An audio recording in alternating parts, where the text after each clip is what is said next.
Oh, honey, grab your tea, your coffee, or whatever keeps your nerves calm. Because The Young and the Restless on Wednesday, April 30th, had the girls gagged, the men sneezing, and the decisions as shaky as a leaf in a Genoa City windstorm. Let's recap, shall we?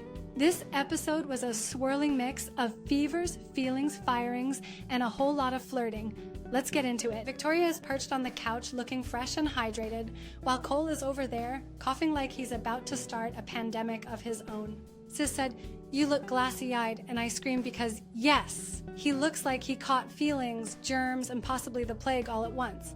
He's over there trying to act like he's fine, sipping imaginary ginger ale like, "I just missed you." No, baby, what you missed was airborne in a flu shot. Victoria, being the queen of all things composed, tries to go into nurse mode with her tea and maternal energy. She literally says, "I already took my vitamin C." Girl, that's cute, but your man is over here incubating a CDC level situation. Call a doctor, not DoorDash.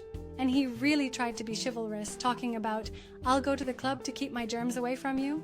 Sir, you're 5 coughs away from being quarantined. Just lay down and shut up. Claire is beaming with that, "I just declared my love with Kyle and I might be moving in glow."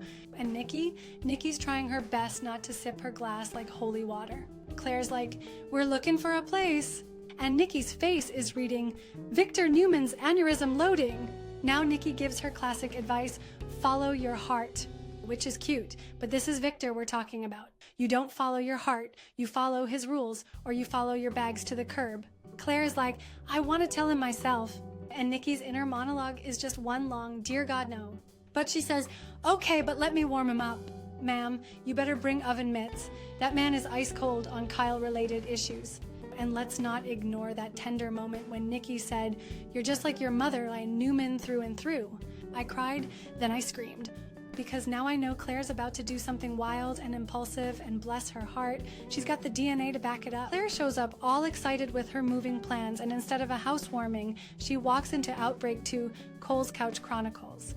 Cole is knocked out on the couch looking like he just lost a boxing match to a head cold. Victoria's like, "He's sick," and Claire's face says, "No kidding, Mom, is he even breathing?" They try to talk about Victor again, and Cole just coughs out. Good luck with that. Iconic. He may be sick, but his snark is alive and thriving. Chelsea runs into Lauren and is like, "Girl, coffee? I got thoughts." And Lauren, never one to miss gossip with caffeine, agrees. Meanwhile, Adam and Connor are at Crimson Lights already, where Connor is looking at his parents like, "Were y'all always this cryptic and dramatic?" And Adam, in peak Adam fashion, goes, "Our secrets are better now." Sir, that is not the brag you think it is. When Lauren shows up, Chelsea kicks out her ex and child like she's about to negotiate world peace. She tells Lauren she's been offered a big job. Adam wants her to be COO. Now pause, this is the same job Lauren used to have. Oh, the drama. You just know Lauren had to sip her tea and suppress an eye twitch. Chelsea's thinking of leaving Marchetti and wants Sally to take her spot. But before we dive into that mess, let's talk about how Lauren gave the most mom friend advice ever. Getting what you want can be messy. Make sure you can stand by the mess. Preach. Over at the GKAC, Billy is in his CEO with a sensitive side era, and Sally is giving sassy business goddess with trust issues. It's a vibe. He starts with the news.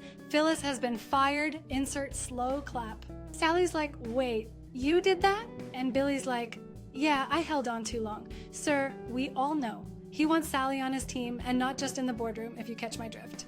And she does, because she immediately hits the brakes on that champagne order. Sally's like, "I need logistics, plans, outlines." And Billy is over here handing her vague compliments and dreamy metaphors like he's pitching a TED Talk, not a salary. But Sally, ever the queen of cautious optimism, says she loves creating joy. And Billy, he's out here saying he wants to change the world. Okay, Tony Robbins, calm down. She tells him she's on the fence and he's like, "I don't have a lot of time."